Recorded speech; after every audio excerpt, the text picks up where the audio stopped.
Tukwaniriza buterevu ku Soul TV program Omunnyo Ku Makya. Luli lumu November 2023 program Omunnyo Ku Makya amanya agange zetusima palo era mbabuuzaako nti mwasize mutya basebo. Mwasize mutya banyabo. Tusaasidde nnyo abayizi n'abazadde abakasana Junior School mu Masaka City. Olw'enjegeye yagwawo olunaku lwali lwa balaza. Abayizi twakitegeddeko nti tujjidde ku mpewo baweze 7 abafiiridde mu mbeera eya omuliro ogwakwata ekisulo ky'essomero erudde eyo. Twongera okusaasira eggwanga lyonna olwa abayizi n'essomero lyonna okutwaliza wamu, era twongera n'okusaasira eggwanga Uganda olw'okufiirwa omukugu omusawo Dr. Agre Kiyingi yaziikiddwa olunaku olw'eggulo. Yabadde omu ku bannayuganda abatendeke mu kisawo eky'ebyobulamu ng'ajjanjaba mitima. Yafiira mu ggwanga lya Australia. Kitalo nnyo olwa eggwanga okuviibwako abantu ab'omugaso bwe batyo. Buli Lwakusatu tubeera ne Harold Kaija, ye Secretary General Ssaabawandiisi w'ekibiina HFDC ku luddu lwa Katonga, ali naffe mu studios. Tusuubira nti ne Honorable Godfrey Kiwanda Suubi ajja kubanga atwegattako. Harold Kaija ajja kumusaba atubuuzeeko tutandike program, tukubaganye ebirowoozo ku bigenda mu maaso bingi ebiriwo mu kiseera kino kyennyini. Ensonga za IGG ono ye office ya IGG ye office erwanyisa ekulemberamu mu mbeera mu kiteekateeka y'okulwanyisa enguzi mu ggwanga Uganda. Kaliisoliiso wa gavumenti ebbaluwa twagirabye nga wiiki eno eyafulumye nga ejjako emisango eyali akulira ekitongole ekikwasisa omutindo mu ggwanga Uganda UNBS David Livingstone Bill ono yalabikako eri akakiiko ka Parliament akakosase n'ayatula lwatu nga bwe yawa enguzi ya milioni 10 asobole okuba nga asigaza ofiisi ye. Ebyo byonna nga bigenda maaso, TV ne kamera nga zikwata. N'asindikibwa eri ekitongole ekya poliisi wuyo mu IGG, batwaliddwa mu anti-corruption court. Onaku lwabadde lwa balaza ebbaluwa ya IGG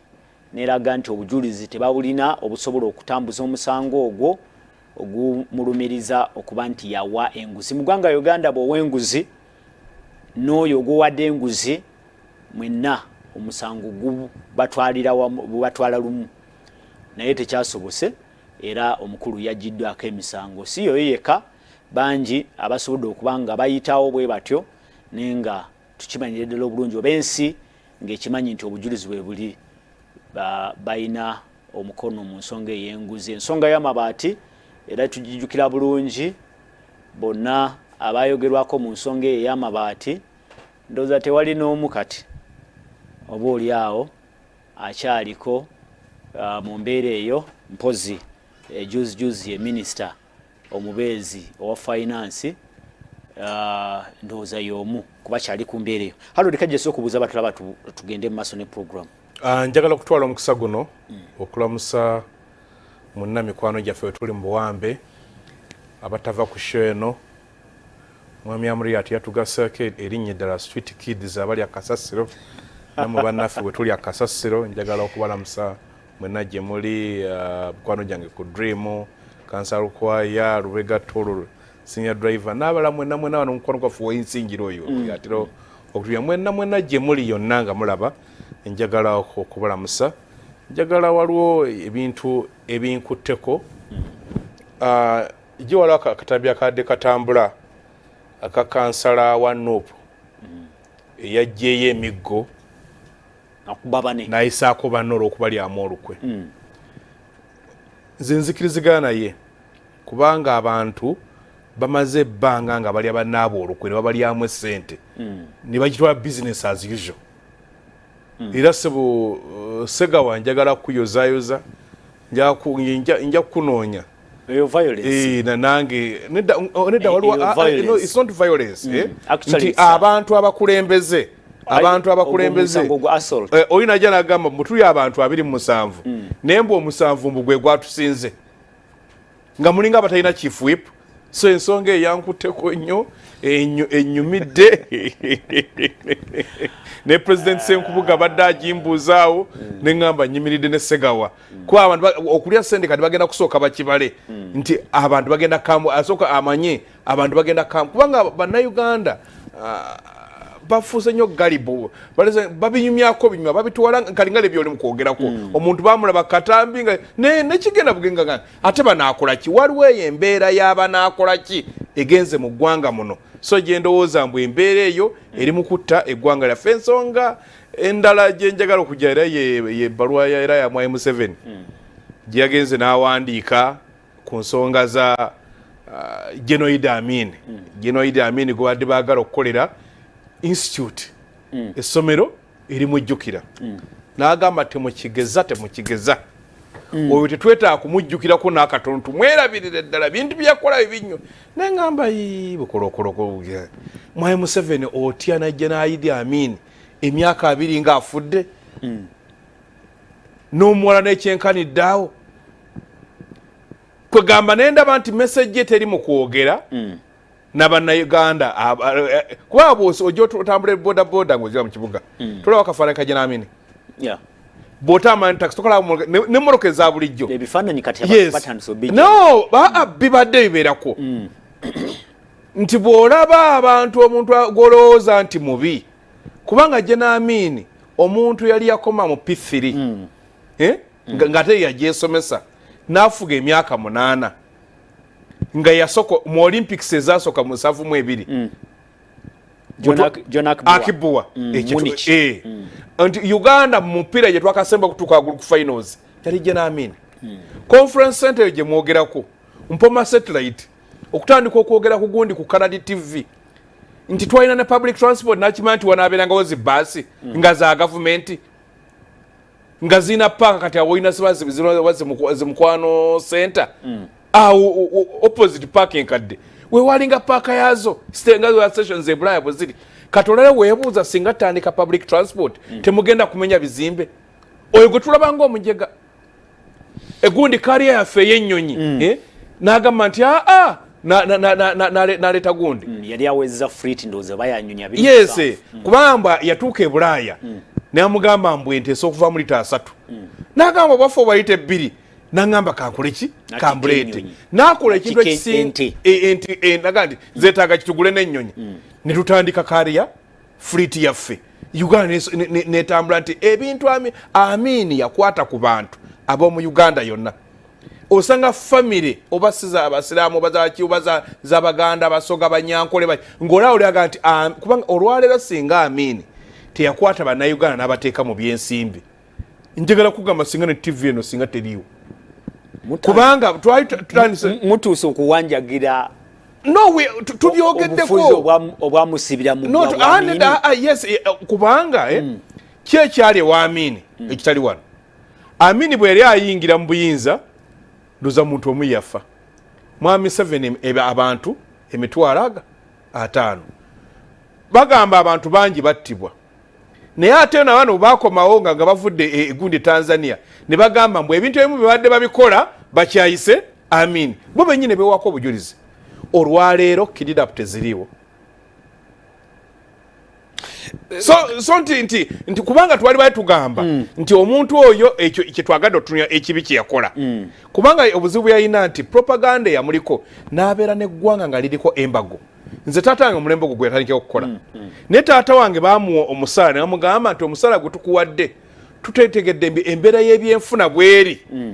gwe gwe tukuwadde nduganga naye bijja kuba bikyukakyuka buli mwaka bijja kweyongezanga ebitundu 3 ebiseera ebyo nti Uganda yasigala nga ekyafuna abayizi abayivu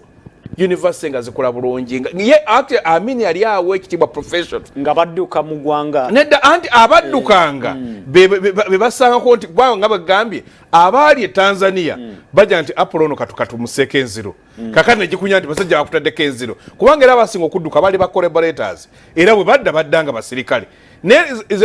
human rights abuse zaaliwo naye kyebuuza tezikyaliwo singa tugambye abazoogerako mu tezikyaliwo netugamba tetuddamu mukola kikuboogerako Minister Honorable Norbert Mao ng'ayogera mu Parliament ku lunaku olw'okusaamu ekitiibwa Honorable Henry Chemba n'agamba nti abantu aboogera ku abagezaako okugeraageranya gavumenti ya Amin ne gavumenti eriwo mu kiseera kino kyennyini tebamanyi kye boogerako nti tetugeza actually bigambo bya Norbert Mao tetugeza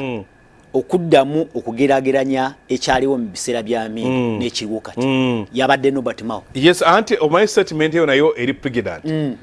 kiyinza kisoboka kubanga bwe nkubulidde oli byeyakola nga n'olwalo kyabirabako yafuga emyaka 8 ebintu Amin byakola ebiralo kyabirabako na wano kiba kituufu waliwo ebyefaananyiriza kiba kituufu tetugerage kubanga eri erifa ayinza nga ntegera mbwe eri eriwala mu bulungi kubanga bwe tubanga kano ka video kadagazeemu kutambula ngayogera ku nsonga z'ettaka nagamba wano kumpi tewaliwo gavumenti ey'abantu si kyagamba nagamba alowooza ni wano gavumenti ey'abantu olimba era bweda ne mu topic yetugenda okwogerako Amin ng'oyinza okuba sente za gavumenti obubbi tebwaliwo kayija tuveeyo Soul TV program Omunnyo Ku Makya ojja kubanga otwegatako mu discussion sindika obaka ku noti 7 noti 1 mukaaga noti 9 noti 6 tuwe endowoozayo ku biki gwe byolowooza ku lutalo ku nguzi tutuusewa mu kulwanyisa enguzi waliwo essuubi nti enguzi neemalibwawo mu ggwanga Uganda okusinziira ku bye tulaba twakugambye nti ebbaluwa eyavudde ewa kaliisoliiso wa gavumenti yakakasiza nti emisango egibadde givunaanibwa eyali atwala ekitongole eky'omutindo David Livingstone Bill gyonna gimuggiddwako olw'okubulira obujulizi okuba nti obujulizi banoonyeza obujulizi nga tebabulabawo tujjukire bulungi nti ono yaliko mu kakiiko ka Parliament ne yeerumiriza butereevu nga bwe yawa enguzi abukadde 10 board ya UNBS basobole okuba nga bamuyiza ku mulimu oba bamwongera kisanja kirala naye ate bwe yamala n'afuluma ebweru n'agamba nti ebyo bye n'ayogedde si bikyaliwo era n'asazaamuko ebyayogedde naye ng'ate byali bimaze okugenda ku rekodi Honorable Kajja ndoza lupatandikira wenyini bwe walabye ebbaluwa ya IGG kiki ekyakugidde mu bwongo mu bwangu? No change otegeeza ki? Nti bya bulijjo bye biriwo. You were not surprised? No, not surprised at all. Gwe nyini wadde otandika nga sinabuuza gw'olaze nti n'abaama bantu balabika ebyayo byaggwako dda tetutegeera gye biraga baminisita bonna abaali bagobedde olubiri lw'enguzi olugo gwali gusinze n'abantu bali mu kabineti gira egy'emabega nga oli newamusenshalinga omuntu yali badde asenshalingiddwa yali baleetadda muki mu kabineti kale yaddeyo abeewaabwe bamusiime bamuwe owa MP naye nga mu kabineti takyadda bakomawo bw'osoma ekitabo ky'amatembe kino ekisembayo kingogolingiro njetaito just go migugo ojetaito taito yakyo segutaito abantu bagitegere baso tulina kubeera mini basobola okujja matembes book matembe I think the struggle for democracy and what betrayed something of the sort matembe akugamba mbuya bwamu wa minister wa ethics yalowooza nti omulimu gwe kulwanyisa nguzi the struggle for freedom and democracy betrayed mbolutalo lw'eddembe n'enfuga eya demokrasiya luliriddwamu olukwe so mu kitabo ekyo ayogera nti bw'alwanyisa bagundi ba kuteesa ne bagana musawo candidate embalala Miriam Matembe neyankwaho buli omu gw'amayida mugundi Matembe yasoma ne baleeta omukazi okuva Masaka eyo ne bagamba yedda nyini mpapula za Matembe agenda okujaja olutalo n'alusoma bw'ati ne yamugamba gundi yalulimu bwe yakubira mukama we namuga abasajja nga banno naga naawe ekibi naawe olwanyisa nnyo banno ole olwanyisa ki nnyo banno ekitegeeza ebyo bikole ki bite biveeko najja nayogera ekintu ekirala nagabwa abatwala mu kooti wali wamaze era emyaka nga abadola nga tewali ayigijje deputy ayigijje bwe batuuka mu kooti omusango gwa muhwezi ne baguwangulira ku technicalities mbu ayigijje ayina omunoonyerezaako teri fully constituted ayigijji's office sawa ne gufa technicality tewaliwo head gwe yazzaayo nga waliwo head nedda nga waliwo deputy nga tewali head era nakyo files biri era manya mbwe ennaku ezo wabale tewali igg kibadde kigendwa ebibadde bitambulaawo bibadde biyitirivu nga bwogenda mu anti-corruption court babuuza ani alopye igg agira nti ahani nga tewali igg kubanga office nga gyeri nga baga tewali boss emyaka gyali ebiri ndowooza gibadde kiseewo kaakati gwe lindako lwolisanga ensonga y'okuba ntumaze emyaka 3 nga tewali governor Bank of Uganda naye ejja kujja ogende mu kooti bagambe mbwani annyonnyola mba tewali governor obanga agamba Kaija nti kibeera kigenderere no it is structured yes no corruption in Uganda eri institutional corruption nteketenga ina script ateri kintu kibi kuba na babbe nga basoma omubbi yasoma nga bayivu ayayayayaya kubanga ebakateero bajja wawe takoze bulungi nti ekyo kijjeewo wolono goba ngembu yalinga ayita banne najja nakutwala ku lanchi waliwo akantu ketamala wano oli mukulya ku lanchi yakabi noterawo signature bwego signature mugenda okumaliza kali eno waggulu najja na 7 minutes yeza ayagala zeewandiikidde mugenda okutuuka nagamba nedda wano wasayininga wano sikwe nga ne bayita forensic expert akeberanga ddala yeggwe ne basawo fingertips nga ddala wawandiikawo naye ng'eri waggulu bwe bubbi obwekalamu yes nedda obw'abantu nga basoma naye nga si bagunjufu kakati bakulaze buno government boardroom hosts god mafia nti mu boardroom ya government ya statistics house gye bakutwala nawe bula statistics house nogamba bano batuufu ni mu office ya government mu observer awedde nti zobadde olaba ziwiiwiiwi zolabanga poliisi nga zitambuze muloka zi V8 abantu abambadde nga bataddemu nga baleese bainvestor nga bazze kubabba bw'alaba muwadde liidika n'agamba afunye ne VIP treatment bwete eriko n'abasirikale luyali bano ki bantu batuufu bennina so mbwe ekintu kyoli mu kulaba ekyo nti kati bagamba tebakyaswala baswaza buswaza kyekimu USG mweri balwa gyosoma noli jere ewarning abasubuzi bayo mbu temujje wali yayogera ku endemic corruption mbwe ebe egenze mu buswayi buli wokwata buli woyagala okukeberanga corruption nga wali okutandikira dda mu State House ni Mwami Museveni yagambako nti abaana bantunda waliwo ebiseera bya paaka omwali gundi omwali Kasiano Wadri walawo batambulanga okunoonyereza buli gwe bakwata tegamba tugende eri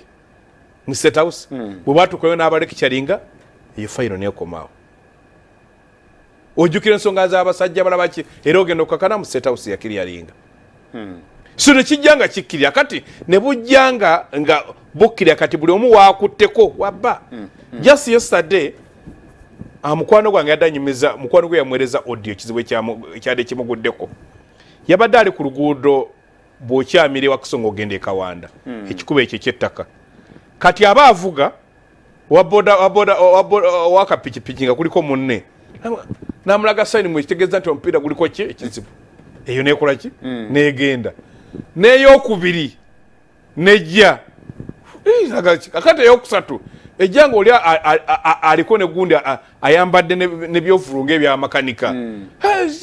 naagamba wayi kanyimirire ayimirira hamulage nawe gwe muloko batwe jiwulira katalo okubamba oli on bumper road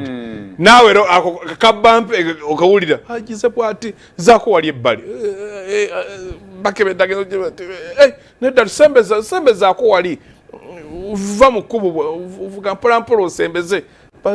basumuluddawo munabanga ayimirira ku guni njaka kuwereza ku guni nabanga ayimirira nakwa nakamusenga nabanga naga yena imekimuga ayimirira ku maduuka kayina asembera nasula esasi lya bearing so yalirina olaba gwe batogenda kufa ne gwovugodo ki akati gira ono omwana ano mwe gundi se mtwalo gumu n'ekitundu agende wali wakusatu atugulize ki nakwata omutwalo gumu n'ekitundu kakati ona naguteeka mu nsawo kakati bamugamba nti naye kati wali eri maaso waliwo garagi naye bwovugavuga mpola nnyo kakati ng'alina ekyuma kyakoze eki kyakutte kati obwongo nga ne bano nga bavuga spin ngono nga akutte ekyuma kakati olyo ono gwe yadde atudde nga pikipiki ekyatambula naga era ono yadda lwaki akyalinze yamukulembera wona ajja atambulyako wetaawo akati bw'aba agivuga nagamba ono nti aa kolaki soko mpe gundi wiruspand eyo ndoza amugamba avuga empola nga ayinza ogimukuba kakati nga wovuga mpola tesakubako kizibu n'agiteeka wano kakati bwe yamaze nti leeta anvugemu mpulira naga nti emmotoka yange ekwatibwako omukono gumu kalatuse naga bw'abanga akyama kuseka lino ekkubo mwene enzikiza n'agipaakinga ku dduuka naye ekyanga namga kakati funa emitwalo yanga nti kati soko mpa oguli omutwalo nkwe zino sente kyendala bwe yamaze namga omanyi mwebale nnyo kafune makanika ki omulala agenda okubuuza abadde awo mbwe mabega waliyo garagi nagamba teri garagi nemwali masomero mbu batwalayo abantu ne babakubirayo ne babbako emmoro ku lusi n'abalala ne babatta kayija obwo bubbi ndoza twawule obubbi ku bulyake buno obulyake obuli systemic obuli mu bitongole bya gavumenti obuli mu buweereza kati oyakoleki nedda oyakole ono muki bano baki tewali njawulo babeera babbi lwakwamba oli akubbye n'atakulumya kiba kitegeeza singa n'oli yasoma singa bba bwatu singa oyo teyasoma singa teyabba ki lwakuba mbu tugenda kubanga bali bebaneminga obubbi omanyi walakataga nti mbu okutuusa nga ensolo zitandisa okuwandiika ebya olugero lwazo olugero lwabano lujja okubanga lutuufu kati bali bebatuuma ebyabwe ne bagituuma embezzlement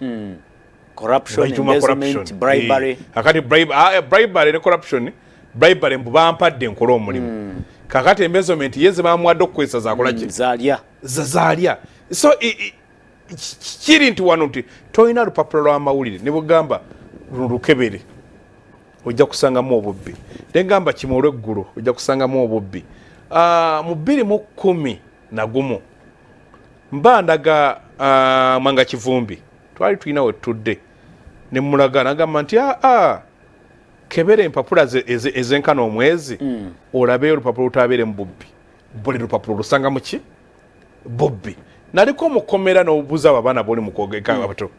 ogenda obabuuza nga bonna bakoma mu primary ng'ekitegeeza ng'olaba abamu ekibabisa si lwakuba mbu ayagala okubeerayo omubbi nga alowooza bw'atyo bw'asobola okusafalira kubanga enjala bw'ekuluma bako kyokola tutuuse okulowooza nti obubbi yenkola kubanga waliwo abantu ababbi opportunities ez'abalala kubanga bobba ssente zaali zimbye essomero abantu batasoma nobba ssente z'enguudo abantu bafiira mu accident nobba ssente z'amalwaliro abantu bafiirayo balina bamulekwa baleka so oli bw'aba atunira corruption ng'agitunira butunzi bwate corruption is an opportunity destroyer nti etta emikisa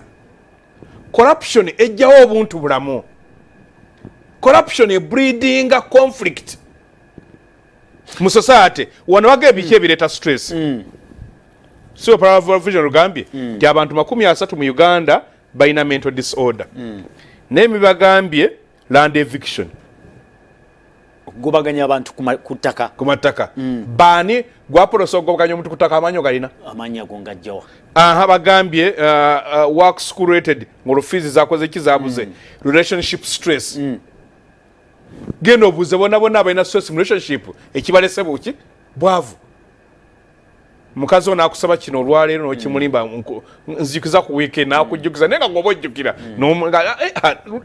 kale singa waŋŋambye eggulo n'okola kanaakuyita omulimba ate oluusi naawe n'omukyawa noga n'omukyala alemerako nnyo nti corruption kasita gavumenti yafa kiri nakutandikidde ku kintu kya taata wange bwe baamuwa omusaala baasooka gubala okusinziira ku ebyo ki ku mbeera y'ebintu kakati nga bw'otaba mubbi nga sente zikumazaako ate nga bakuwa n'okuforecastinga mu maaso okusobola okubala nagamba bajja kwongerako ebitundu 3 ku buli 10 nomati okay kino yakikola mu mwaka guli ogujja kuba nja kuba nfunye kasente bwe kati naye katulina abantu ng'abadde amaze emyaka 15 takola ki tafuna misala omusala gwe tegweyongerako awamutambwe ndi mukula waliwo kye ndi mukulaga nedda kajja kankujukize nti abasinze betusinze okulaba mu scandals enene ababbo bumbi ate be bafuna ensimbi ennyingi be balina privileges ennyingi mukugamba byatandikira eyo bafuna emisale enene kakati soko tunule nabadde omusajja adda nkubira essimu nga lecturer mu university emu lecturer ku masters n'okudda ggulu nga b'omusaala gwa mitwalo 8 ezo ntono kulecturer n'agamba kati omwana omugaga wakwetera miliyoni 2 nga yagala makisi 5 zokka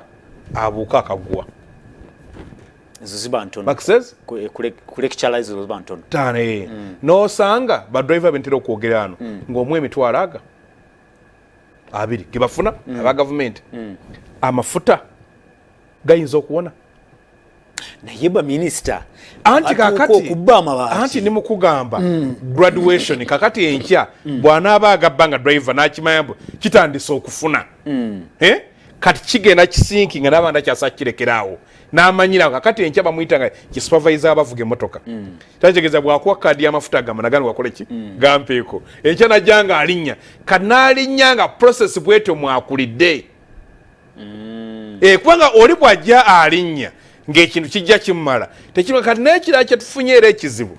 nti gavumenti zaalinga zikola ebintu kale mulembe gw'amini balina food and beverage ti omukozi wa gavumenti waliwo gye mugulira ebintu n'abasirikale nga tebavuganye naffe mu katale keekamu kakati ng'ekitegeeza nga ye omutwalo gw'ogumu gugula ebintu ebyo nga bya mitwalo 2 okira nti toba nnyo kikuwalirira ne bajja nagaa nti mu UTC wa musirikale omwana wese anatambuliranga ki bwereere bona agenda tulina Uganda hotel bona agenda egindi jojja okusula si kyabisuula ebyo anti no kyali kigenda ekyabisuula ate kubba sente zimanaginga era byagudde guno omulembe kuba luli byaliwo kakati nga tojja kubba sente za travel allowance basi yakoze ki yakututte n'eri mu hoteri gy'ogenda okusula yabwereere gavumenti yalina amayumba gaayo agasulwamu abakozi kakati renti n'afuukira ki abantu renti kakati oli mugezaako okufuna renti ng'alina okukozesa ofiisi gyakola ki gy'alina nageroka wait a minute kakati oli bwakufuna emitwalo 10 olwakitegeeza sigini kyange sokufuna emitwalo 10 tegeeza buli ajja okusayininga afune 10 agenda okusolovinga ekizibu ekimu nga nakino kijja gavumenti yalina amasomero gaayo ekitegeeza kayija kyoyogedde obubbi butandikidde mu bali mu gavumenti yes mu system yagenda gikola ki yes nefa borone n'abantu ababulijjo ne bajjanga bayi yes buli muntu ajjanga akikopewa yes kubabo mwe kutwalira gundi akuwaya kasente kalone n'agufula omulimu omuntu okumpitako kulaba mukama wange sasula ki sasula waliwo abantu abasasula bilioni ya sente kulaba Museveni president yagamba bamutunda kola sasula ti abaana bantunda waliwo baŋŋamba mwami Museveni era aganye omulaba omuntu omu n'agamba oli nti zeba biliyoni ezo nkutuuse ku muzeeyi nje nkuteekawo buteesi era n'azikola ki biliyoni 2 bw'osuubira kufunayo kyolwo edda decision ya mwami Museveni yali eyimiriza ebintu bye byonna kyetugamba okukwata obuyinza ne mubusa mu muntu ogwo era yamuvuga n'amutuusa oli n'amwaki kubanga okusinkana oli ng'oteekamu 2 billion yes olwo decision kyeyo you know yali nene bwe nagikunga off the air ojja kugitegeera namutwala so nti ndakala okiraba kayija kyetukola kyetutaddewo ebbanga lino lyonna netuteekawo office ya IG Inspector General of Government, netuteekawo anti-corruption court, netuteekawo obukiiko bwa parliament, netubuwa obuyinza bwonna obusobola collectinga evidence n'okuyita ba witnesses n'okudocumentinga cases. Kati njagala kugamba netuteekawo ebitongole bya poliisi nga CID n'ebirala byonna netwempawalinga ne muteeka netuteekamu amateeka amakakali. Kati njagala kugamba byonna ebyo bifudde toge bw'onaaba ng'okyali mu cash economy cash tosobola kujjawo corruption tebakutegedde cash economy bw'obanga buli kimu kyokola okigulisa ssente transactory ne mutabaako limit nga tosobola kugula simu eyo na cash nga tosobola kugula motoka na cash nga tosobola kugula suuti na cash ng'ogula naki ng'ogulisa kaadi yo digital neweba mobile money kubanga esimu eri muki mumanyago kiba kitibwa kati ennaku zino mobile money ali connected ne banks sente ziva mu banka nga tosobola kugula ttaka mu cash kubanga kati kiba kitegeeza mbu sente tetukyazirabako mu mpapula sente tuziraba mu figa kakati sosi yazo ne bwe zitambula ebeerabika kakati ekyo tekisobola kubeera mu Uganda. Ekyo ogamba nti ekyo kisobola okuyambako okulwanyisa obulyako.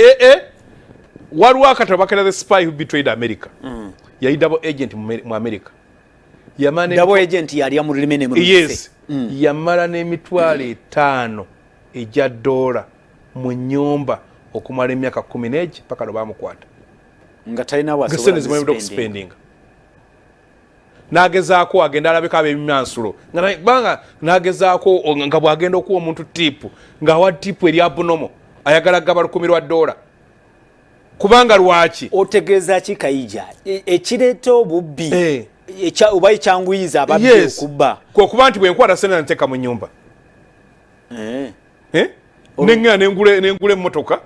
nga nkute seno ine muguze nitwale motoka yange kyangwira omuntu abyensi okuzisaasa kuba nzina mu cash olwo ebitongole waliwo eyabba wano sente zaali za katale n'akwata sente n'azisa mu motoka zaali biliyoni wa 10 n'agenda nga atwalako bwagula taazitwala kano zobanga atiddeyo laki buli nga mu motoka ye mwakola ki mwajja sente n'agula tuwulira nti abantu ensimbi kati zibabba ensimbi ezisinga zibabba zigenda mutaka no kakati bakugambye nazino money laundering sente zijja muki mu cash bazitwala mu kugula naye wegenda gwogambe nti tukufollowing ekiri gundi mchala Betty Kame kyalajje mu programu yaffe nga tuga gwetagawo lifestyle nti obulamu bwobeeramu bufaanagana ne bwofuna bujja mu nfunayo tojja kubanga ofuna million 3 omusaala uvuga ng'olina omwana asomera million 1 taliyo Soul TV program naye kati nosaba omuntu alina omwana asoma mu international school asasula million 10 naye ng'omusaala gw'officiale kakati bakazinda yalinga afuna million 2 n'ekitundu yali principal accounting officer naye ng'omusaala gwa million 2 n'ekitundu naye nga emmotoka zaavuga n'abaana be ze bavuga kali watabaawo abuuza negwe emmotoka mwotambulira naguno omusaala bikwatagana oyina kyoyogeddeko ndooza tugenda kukiddira ekya ensimbi zino zetutambuza mu mpapula enkalu naliko e Nairobi batulese ne bwobeerwa ng'ogenda okugula amenvu wali ku street sebu bakozesa mu pesa tebakyakwata lakantu amu okyabigira kyotajjeeyo kyekyokuba nti ensimbi nyangu nnyo okulondoola zangwa nnyo mu anti kyegambye mbu kibagirako nti ba tracking bategeeza nti omuntu akusasula akusasule mu banka ng'owezijjanga nyi basobola okukubuuza naye gwe zino sente wazigjeewa n'omuleeta kakati nobanga kakati expenditure kwa ojolabe bannaffe abali e Bulaaya bafuna omusala gwatula computer n'asasula sente za transport kaadi ku kaadi ng'ali kuki ku computer yoku nagamba nti basi entambuza sima basi ki Apollo buses n'abawa sente zaabwe n'agamba rent era n'amusasula kuki tititi n'amusasula n'agamba nti aha gundi fees n'asasula buli ng'oli asobola okugira bwati financial system exactly ekyo kibayita embalira osobola okunnyonnyola obulungi ensaasaanya yayo zokoze nekadde omuntu agera kwata sente najja n'agula ekitakaawo nekimala emyaka 10 nakiriiko kubanga sente enfuna gye yazifuna ng'anoonya wazisola kakati ero corruption gyoli mu kulaba nti bweto bwetambula wolugwange esimala kukozesa sente mmeka ogenda okuziba omusango so nti kakati kino kyoli mu kulaba buli lwogulaba ogw'omusango abantu oluguulya bwe batega nti aha zipa sente bwe ziti kale kijja kyetolola kana kisalawo n'abantu abalina godfather wolojuzi yagenda n'aclassifying abannayuganda nga tuli mu kilasi 3 waloba n'abaavu ddala kilasi eyo esooka ey'abaavu bambi bagezaako abakutta abaana baabwe nano ensi nebalemesa ne bakuba ne batwala abaana ebuwalabu ng'abo gye bali ayo ensi ebalemedde mu byalo kakane okuddako abagezaako okweyamba Apollo najja ne bakuwa akalimu nojja n'obeera bw'otyo ng'olina okugulirira omulimu nga buli kiweetaaga wakyo olina okubaako akasente k'osasula okifune kakati ne wabeerawo ne kirasi mbwera ey'okusatu nga ku ssimu ye kuno ebintu kwe bigendera waba ekintu kyetaaga w'amagye akubira alina essimu ya genero bwe kiba kyetaaga mu parliament ng'asobola okukubira sipiika ne kiba bwe kiba kyetaaga nga ye ku ssimu ye bw'ati atuula bw'ati abali connected yes kakati kirasi 3 zetukola ki zetuli kakati weebuuza oyo ali mu kirasi kati wa akasimu akagambye DPP kite DPP wala onsala gye bamaze okusala mu gundi Lord Mayor President waffe jageze naga twatoga ku issues of human rights wala omusango twatwala mu court DPP najja n'agutaking over bwe yagutaking over n'agutta twatulobye Kayihura n'agutta n'agutta hino corruption n'agutta kakati court oluvannyuma emyaka 7 yasaze n'egamba nti kyali kikyamu DPP okutwala omusango ate n'akola ki n'agutta ojjukira go bajja ku mabirizi nti bakujjako omusango eyo nayo nti eba kigenda nti abantu balina network ku buli wamu balina wa poliisi balina w'amagye balina wa prisons balina ali mu state house buli ministry bakuba bukubi kati hamu kino twetaaga gundi kyova olaba nti oli akwata ddiiro gye bayita syndicated corruption nakitasoka kati oyo okwayo n'obukadde 10 ng'amanyi nti ne bwabba nsimbi bamutwala mu office gindi ajja kusangayo owuwe bwe namujjo ne bamutwala erudde eno ejja kusangayo ewuwe kyova olaba bakaawo nabba mweno district ne bamutwala eno nabba eno nga beetola ki kubanga waliwo awantu ye wamanyi woteka sente zo wala watu kanga omukono gwa poliisi ogwo gulaga omukono gwa poliisi wa traffic ng'okutuula okugenda ku kkubo olina akasente kolina okwetaka mukama mu biseera bya covid munti mukama wo wamunoonyezanga yo boda ze aga kayija katuyite mu bubaka bw'abatulaba tuli ku Soul TV program Omunnyo Ku Makya Harold Kayija twogera ku mbeera ey'olutalo olw'okulwanyisa enguzi wawe lutuuse na biki ebigenda maaso boolyawo mu mbeera eyo gamba nti mwami Apollo yo bali kuweereza nze Musasizi John enakasongola Saasira town waliyo nduuza town bagite Saasira government ku nguzi etambula kirimu omukono gw'omuntu n'atuuka okwewaako obujulizi ne bamusonyiwa yeewuunya bwewuunyi no nina ne baganda obujulizi bwabuze agamba nti nno omuvubuka eyeeyita wa IDF naye bamusonyiwe eyeeyita omujjukira oli owejjinja sayidi eyo olusonga naye tebamusonyiwa akyaliyo kyegambye nti bannayuganda ebintu ebibakwatakola bwakitutte bwekite ekitono yali baddanyika kuba waliwo ebintu no akijja kukwewaako obujulizi nti ono bwabanga yeewaako obujulizi ne bamuggyako emisango kati noole yeewaako obujulizi nti wa ADF neyasonyiwe kakati eno issue ya corruption njagala kuyigiriza abantu mba mwogera ku bintu ebyobubbi mubyogereko n'ebigambo ddala nga muli baki oli amanyi kuba waliwo abali mukulaba kati bakulaba nga okasembeyo bakulabanga era ali muki era aseseewo omanyi olunaku munali jogera n'omuloodi nanga nze Uganda bakusobera nti olina abaterako oluyimba tuli ku bunkenke ffenna eno nebasooka nebazina n'agattako Africa ensi bagitunda katusoma obubaka tulina eddakiika ntono ono Denko Dubai buwolero ndowooza ekitundu ye buwolero agamba Mr. never compare Amin to Museveni please NRM is so good and in Uganda we have a problem everyone ku mulimu gwe alina omulabe someone needs your job so enguzi agamba nti enguzi eva ku ekyo we have a way to go through it like in procurement in local governments it is now done online so we have a way through ndoza agambye ekyogerako ekyokuteeka everything online tugende digital tusobola okuyambako nti mu local government actually Kaija oli mutuufu enkola ey'okusa ku mitimbagano processes n'enkola za government egenda mu maaso ndoza ne mu URA byonna processes ziri e-government batandikawo enkola ya e-government eyambeko okutrackinga ensimbi engeri gye zitambula which I think tweyanziza nnyo tweyanzeege Denko Dubai n'abalala kansooke nzije bubaka then tuwunzike nze Salongo Gamulengeje Kasokoso mbasaasidde wane ewaffe Uganda buli munyazi mwana wa agamba nti kyova olaba tewali akwatibwa mulowooza kazinda yabayika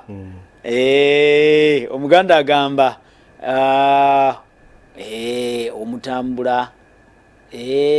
n'abalangira tekikufuula mulangira yagamba kazinda yagamba nti okutambula namulangira tekikufuula mulangira tweyanza nnyo tweyanzeege Salongo Gamulengeja agamba nti wano kale ndowooza kitegedde ojja kuba nokulaba oba osobodde mu dakiika zaffe zisigaddeyo nze gamu wano alwanyisa obukumpanya bamulwanyisa mwe temulaba ssali mwe yataasa ssente z'eggwanga nga babulooka bagundi ne gundi baagala kuzinyagulula kale tweyanza nnyo tweyanzeege gamu ategeeza PS wa trade ministry ya trade and industry Mr. Kaija kituufu gavumenti eno yakusibako ng'etebereza okugiryamu olukwe really naye wateebwa era okyogerako nga bw'oyagala njagala otubuulire omuntu omu ye Amin gwe yakwata mu mbeera gye yamukwatiramu okay ndowooza ategeeza nti gwe wafuna omukisa Kavuma Aaron neyanze kamesagi kawanvu agamba nti gwe wakwatibwa era neoteebwa nembo muwulireyo Amin gwe yakwata n'amala n'ambuta abantu babula ababuzibwawo tebakola ki tebaddangamu okulabikako okay ono naye ali ku Salt agamba nti Museveni's government is the same as that of Amin it protects him and won't allow opponents to make the presidency what is good about killing peaceful protesters aboza I am Norman Twinomuhwezi from Rubirizi district Katerera town council thanks so much Norman obaka tubusomanga bwebuze wadde tuyina okay Norman asente messages za mirundi ng'ebiri ogamba nti enguzi musambwa gw'abana Uganda kyevolaba Bakaija balowooza nti nandala amuli ati tebasaanira kukola ki kulembera FDC kale ye Alfred ali mukono omutegedde oyo kyategeeza okay okitegedde onagamba nti engineer Mbusa John from Bwera walayi corruption esuse thanks for the program I am following thank you so much for following Mbusa from Bwera Kasese tugenda kuwunzika message ndowooza nsomeye Mukaija olwakadde agamba nti ze Michael Wambusi ebusia mwe bali kuweereza tubalaba eno mwami Kaija mundabire ayogedde bulungi enguzi tekyasoboka eyiseewo kale Kaija eddakiika nsigaza 3 messages singa zitwebaza bwebaza Haruna Lutaaya ebuyikwe Kawulu enguzi erigwawo nga tewakyali alina kyeyeeguya ku munne ekitala tulina okwejjamu omutima ogw'okutta ogutakuta munsonyiwemu ogutakuta no agamba nti ekirala si ekitala yakiwandiise bubi ekirala tulina okwejjamu omutima ogwokutakuta ndoozi ategeeza mu lugube n'omululu grid tweyanzege Haruna Lutaaya ebuyikwe n'abalala bwe bati abasindika messages ndooza mwe bali kubeera ku mukutu sisobola zimalawo Kayija eddakiika sigazza 2 zokka no njagala kwebaza ku bubaka bwe tufunye mikwano gyaffe abakubye abawereza messages naddala abadde spot on waliwo enguzi kyendabye Kayija wetutuuse kati tekyaliko oludda tekyaliko nti opposition tekyaliko wa NRM enguzi eyingidde DNA y'Abannayuganda anti kati obulyake enguzi lifeline ya government yeno nedda obanga agamba nti NRM ni government bebadye ndi mukugamba Mwaya Museveni watuuse ne basajja be nagezaako serious ogamba agirwanyisa agenda alwanyisa enguzi nagezaako kati afuluma government erina kuba government eddako weyatuuka government mwabali ku ludda opposition mwe muli bayonjo yes ndi mukugamba yes of course Katonda alina bwakola tasa kutta nsi nataleka bantu baba net bali ku opposition abayonjo tabali ku opposition no of course ni yes walo n'abantu bosa mwe NRM ngoma ino ganti gundi oyo ali mwegundi nga naye muwamba ali eyo naye abasinga n'okuwambirwa eyo babera bayina ke bamutega bulageza okufuluma nga bakamujjukiza omanyi nayo nkola omanyi Mwaya Museveni buli muntu ali mu politics amwinako fayiro yes ajja kujjukiza olaba kano nkamange ng'otuula kyekisibiddeyo abantu abamu bagiyita blackmail bitwali badde tutunula so nti omuntu yenna alowooza enguzi eno okukoma kyege nti ebisobola okugikola bimanyiddwa nga Betika yagamba lifestyle order bamugamba tonyega kasita abantu abaziteeka wano sente ezo naye walabye Abamerika lifestyle audit statement enguzi tujja kuba tuliko wegituusizza oba olina wogituusizza olina okuteekawo enkola kinagaye nti naye ng'oli mu kugirwanyisa naawe waliwo by'olina okukola ebireetera omuntu atalina mwoyo munafu okubba nga bwegambye seriously kubanga tulaba gundi mugenzi Uncle Bob owe Zimbabwe Mugabe n'ebibye byonna byonna engero bajja yali omusomesa yakwata mu buli budget nga akwata ebitundu 2.5 ku buli 100 n'abissa mu education abantu ne babanga basomega ng'oyinza wange okuyomba ekirala ng'okusoma ki weekuli singa tuganduga nti Uganda yesinga okubeera n'amasomero amalungi nga gali accessible gatuyako ngatega bbeeyi ntono kano mambo ekyo kikoze eki kano n'agamba nti nga buli omwasi ogenda mu masomero ga gavumenti ne mujja ne mugataddewo amalwaliro kubanga ebintu ebisinga okubbisa abantu housing ziri basic needs nti amayumba tugalinga gama mfuna mpona nga transport ngasoboka nga amasomero gasoboka nga n'ebyobulamu bakola ki bisoboka naye tunasigala ng'ebya bbeeyi buli anafuna watuula ayagala kati ne atali bye nesanga bye twaga tusigaze ngoli yazalibwa mu bbi kati ogwo twatudiringa naye ne kati olao litrenga buli omu aga onde sotia mbagaliza olunaku olungi